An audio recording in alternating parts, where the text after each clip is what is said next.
Avola na same wase donan ro wasa ulono. Do ia vichova na vo binaka. Mo vo binaka vichova na longu. Ni sambule tiko kauna vo binaka vichova. Kauna sere wana nungu kalou ina ngona kedenga kau sambule kina. Do ka ko ni wara ravi veir na turanga. Se wana luveni tamata. Ni sa sianga wana ka mundo umbula kina. Sala kotani na nona idengu asa suka ko koea kina kinangele. Na singa dina koea sa uti na ka e wakana nanu kina. Sa kalau ngā toko koe sa nona i buka na kalau i che kope. O koe sa nui nui tiko wā na nona kalau o chiawa. O koe kambulia na loma langi ki burubura. Na wasa kina kake de ngā sa tu kina. O koe sa ndina tiko ngā na nona bosa ka sianga ni mundu. O koe sa le wabo ndondonu e na bukunda era sa whakasaura rataki. O koe sa wakani hira era sa viakana. Sa sereki hira era sa visuki ko chiawa. Samba suka na matanda na matamboko ko chiawa. Sa wakatundo no te kira er sa wakale roro ko chiawa. Sa lumani ira na alondondonu ko chiawa. Sa maroro ira na bulangi ko chiawa. Sa wakambula ira tiko er sianga ni wakatamani. Kina yanda. Ia na non revala na tamatata sa bukida sara. E na lewa tiko ko chiawa ka sianga ni mundu. Ia na nomu kalou. Ko iko sayoni. E na itambatamata kedenga.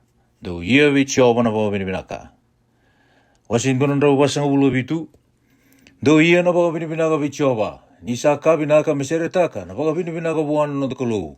Nisa ka kamida kasa kili na bawa binaka.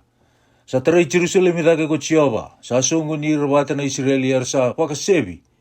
Sa wumula ira saramusu na elonra. Sa wauda na narabue. Sa wilika ko koe na kenre wili na kalo. Sa pakaya da nira kerenga. Sa lebu na nonda turanga. Ka lebu na nona kukawa. Sa sianga ni kila irawa na nona buku. Sa waka lebu ira na elo malumumu ko chiawa. Sa wakambale ira kinangele na iwala da.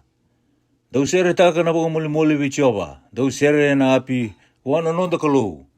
O koea sa tambonaka na loma langi heno. O koea sa wakarutaka na uda. Me tau ki burubura. O koe sa wakatumbura na do e na veulu ni vanua. O koe sa sulia na kendre na manumanu. Ina kendre na luwe ni reveni ni rasatangi.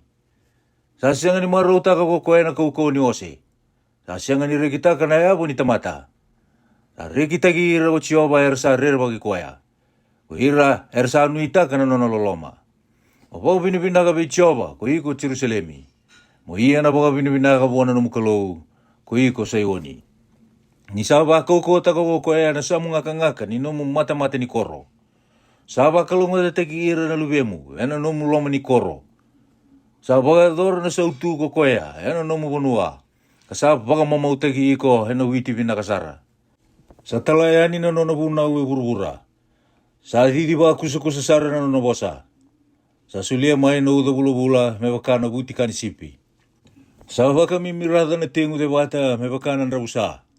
Sa wakatau na wai de wata me wakana meme ni kakana. O dei sa woso tarao na nona liliwa. Sa wosa yani ko koea kapawa wai dalataka. Sa wakaliwa wana nona gangi sa anga indabe yani na wai. Sa tukuna na nona wosa ve ira na chekope. Na nona bunau kena nona lewa ve ira na Israeli. Sa sianga ni taka ongo ko koea kinang dua na matani tu. Ia era sa sianga ni kila na nona lewa. Du ia na bawa binibinaka ve chiova. Wasin donan rau wasanga ulo walu. Do ia ve chiova na baga binibinaka. Do baga binibinaka ve chiova mai na loma langi. Do baga binibinaka bua mai na wanua dere. Do baga binibinaka bua na nona ngilo si kerenga. Do baga binibinaka bua na nona iwalu kerenga. Do baga binibinaka bua na mate ni singa kena bula. Do baga binibinaka bua na kalo kerenga sa sirautu. Do baga binibinaka bua na loma langi atakasara. Ina wai sa sivia na loma langi. Rei ia na bawa binibinaka kina de chova. Di sa pakaroto ko koea karasa mbuli mai. Kasaba katunde itakira ko koea. Mera adobo na bingo na ketenga. Salisia ko koea na kenre yala. Mera sianga ni sivi rawa. Do bawa binibinaka vichova mai burubura. Na tabuto. Kena ka ketenga ena wai titombu. Nambuka wanga. Kena uda de bata. Na uda bula. Kena kambu. Na tangi liwa. Pagaya dora tiko na nona bosa. Na ulu ni bonua, hena ulu ni kor kedenga. Akaunda bua, kene sitari kedenga.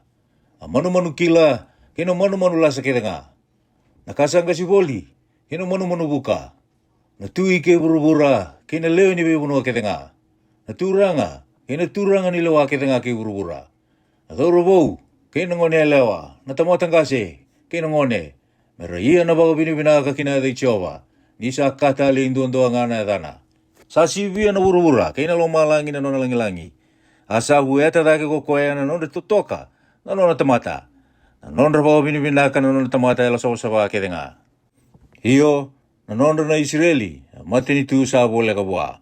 Do ia vi Jehova na baga binibinaga. Wasen donan rau wasen ulu diwa. Do ia vi Jehova na baga binibinaga, do sere taga vi Jehova, na sere bou. Kena baga binibinaga, bua na nona risongo-songo na tamata ela sawa-sawa. Ko ira na Israeli, mera rekita ki koya, sambuli ira. Na luwe sa ioni, mera rekita ka na nona tui. Mera baga binibinaga, kina dana enambitu ni bakatangi. Mera sere bua kangiria na timbereli kena api. Nisabi na katira na nona tamata ko Jehova. Ena bakai uku tagira na yalo malumumu ena bula. Mera reki baga lebu ira na yalo sawa-sawa. Mera sere bondo mo lebu, ena non remode-mode. Sere baga indina buana kalau na musundra. Kame taura na isele wau bati rua na lingandra. Medum rubi ira na be mati ni tu. Katuri sautaki ira na leo ni be bonua. Me besuki ira na nonda tui, ena sinu dondo. Kena nonda turanga ena besu aironi. Me pakai dora be ira na lewa sabolai. Era santo kai waka ungo, ko ira na nona tamata elo saba-saba kedenga. Do ia be Jehova na baga binibinaka. Wasindonan rauli musama bulu. Do ia na baga binibinaka be Jehova. Do baga binibinaka buana kalou ena nona pale tambu. Do baga binibinaka bua, ena lo malangi ni nona kaukoa. Do baga binibinaka bua, ena buku ni nona kakataka kaukoa. Do baga binibinaka bua, me wakana nona lebu baga indina. Do baga binibinaka bua, ena domo nindabui. Do baga binibinaka bua, ena soliteri kena api. Do baga binibinaka bua, ena timbereli, kena mbitu ni bakatangi. Do baga binibinaka bua, ena ingiri-ingiri bakawa, kena kobe. Do baga binibinaka bua, ena simbali rorongo. Do baga binibinaka bua, ena simbali sa rorongo dake. Ia, me baga binibinaka vi Jehova, na kakete nga sa ating urawa. Do ia vi Jehova na baga binibinaka. Ameni.